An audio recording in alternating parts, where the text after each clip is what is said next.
नमस्कार दोस्तों। मेरा नाम है रोशन पांडे। आई होप आप सभी स्वस्थ होंगे। अर्थ अफेयर्स चैनल पर आपका स्वागत है। आइए आज के लेक्चर में हम देखते हैं जो आंध्र प्रदेश में ये कोरोना का जो नया स्ट्रेन पाया गया है उसके बारे में जानेंगे कि आखिर ये म्यूटेट करता किस तरह है, लोग इसको कैसे ले रहे हैं और उसके स्प्रेड करने के बारे में। कई लोग तो ये बोल रहे हैं कि 10 से 15 गुना तक ये आज का जो पहले का कोरोना वायरस था 1 साल यानी कि 1 साल पहले वाला जो पुराना कोरोना वायरस है उससे 10 से 15 गुना अधिक ताकतवर ये पाया गया है। चलिए फिर देखते हैं म्यूटेशन। आज ये म्यूटेशन होता क्या है इसको समझते हैं। पहले जब कोरोना वायरस ये एक प्रकार का आरएनए वायरस है, आप तो सभी जानते ही होंगे। Hyderabad based centre for cellular and molecular biology यानी सीसीएमबी का डायरेक्टर कौन है? तो राकेश मिश्रा है इस समय। सीसीएमबी से एक तो कहा गया है कि ये जो नोवेल स्ट्रेन सर्कुलेट कर रहा है आंध्र प्रदेश में, पर्टिकुलरली यानी विशाखापट्टनम में, आंध्र प्रदेश के विशाखापट्टनम में पर्टिकुलरली, वो पुराने वाले कोरोना वायरस से 10 से 15 गुना ताकतवर है। In an exclusive date with the print, CCMB Director Rakesh Mishra said the prevalence of the variant being called the N440K strain। ध्यान दीजिएगा, यहाँ पे इस स्ट्रेन का नाम भी दिया गया है CCMB के द्वारा। CCMB जिसका हेड ऑफिस आंध्र प्रदेश में ही है। N440K strain. घबराने की बिल्कुल भी ज़रूरत नहीं है। यहाँ पे सीसीएमबी के जो डायरेक्टर हैं राकेश मिश्रा बताते हैं कि आंध्र प्रदेश में जो स्ट्रेन पाया गया है वो N440 के स्ट्रेन पाया गया है और वहाँ पे 5% ये स्ट्रेन अभी तक मतलब उसका डाटा कलेक्ट किया गया है, यानी कि ये बहुत कम मात्रा में अभी वहाँ पे है। टेंशन लेने की कोई बात नहीं है, थोड़ा सा भी अपने माइंड को टेंशन रिलैक्स रखना है और हमेशा यहाँ से आपको अप टू डेट कर दिया जाएगा। वो बताते हैं राकेश मिश्रा कि वहाँ पे अभी तक 5% डाटा इसका कलेक्ट किया गया है। किसका? तो N440 के स्ट्रेन का। ये आरएनए कोरोना वायरस का स्ट्रेन है और ये कोरोना वायरस कौन सा वायरस है? आरएनए वायरस है। चलिए आगे। ये डेंजरस है, तो कितना डेंजर है आइए देखते हैं फिर। Also said that the strain no evidence that the N440 is deadly or more infectious than other COVID-19 variants।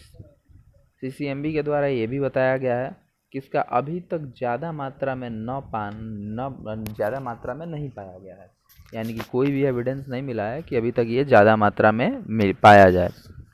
There is no unique APS strain or a Visakhapatnam strain, neither were any existing strain found to be more infectious or deadly than what we already saw before, Mishra said।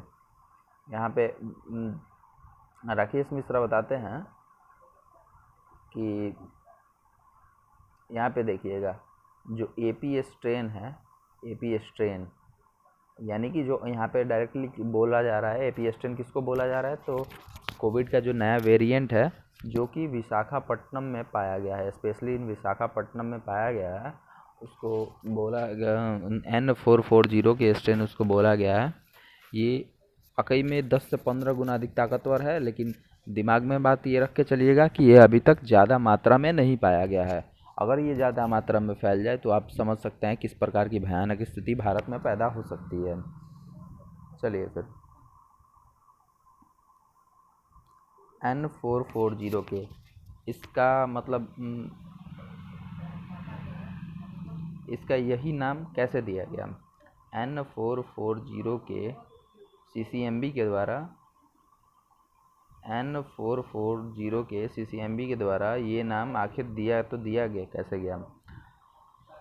The N440 has been around for quite some time and was prevalent in other southern states, यानी Karnataka, Kerala earlier, Tamil Nadu में भी है, आंध्र प्रदेश में भी है, but now the N440K in Andhra is less than 5%। ध्यान दीजिएगा, यहाँ पर गौर करने वाली बात है, आंध्रा में बस यहाँ पे 5% ही पाया गया है। Is likely to be replace double mutant और एनी अदर वेरिएंट, यानी जो ये डबल म्यूटेंट पाया गया है, या ये बताया जा रहा है कि अभी भारत में कोरोना की सेकंड वेव चल रही है, वहाँ पे इसका 10 से 15 गुना अधिक ताकतवर पाया गया है, उसका बस 5% अभी वहाँ पर पाया गया है। यानी कि कुल मिला जुला के CCMB द्वारा यह भी स्पष्ट किया गया है कि घबराने की कोई बात नहीं है। एविडेंस के बारे में बात करते हैं फिर। तो एविडेंस के बारे में बात करेंगे। CCMB in February said there were emerging evidence that the N440K mutation is spreading a lot more in southern states, यानी कि दक्षिण के क्षेत्रों में ज़्यादातर यह फैला हुआ है। And closer surveillance is needed to understand its spread properly, यानी कि वहाँ पे ये प्रॉपर फैल रहा है। बात ये समझने लायक है, CCMB ये बोल रहा है कि साउथ के क्षेत्रों में ज़्यादा मात्रा में फैल रहा है। इसका ये एविडेंस वहाँ पे पाया गया है CCMB के द्वारा। स्प्रेड इसके फैलने के बारे में हम लोग जानते हैं। तो देयर वाज मिस इंटरप्रिटेशन और report said the virus grows 10 और 15 times more when grown in a culture. जो ये हमारे कल्चर हैं, but culture is a different kind of animal cell that we grow and in that we replicate. ये जो virus है इसका culture अलग ही प्रकार का है। ये 10 से 15 गुना ज़्यादा मात्रा में पाया जा रहा है पुराने वाले कोरोना वायरस से, but culture is a different kind of animal cell. लेकिन जो इसका सेल है वो उसके तुलना में काफ़ी मजबूत है, पुराने वाले कोरोना की तुलना में काफ़ी मजबूत है। We replicate the virus and the yield is more, he added, that does not reflect infectivity in humans। यानी कि जो ये वायरस है जो फैला हुआ है N440 को काफ़ी मात्रा में मनुष्यों को हानिकारक पहुंचा रहे, यानी कि 2 से 3 दिनों में इन्फेक्ट करके फेफड़ों को ख़त्म कर दे रहा है। आशा करता हूँ आपको ये लेक्चर समझ में आया होगा। ऐसे ही इन्फॉर्मेटिव वीडियो इस चैनल पर आती रहेगी। Thank you।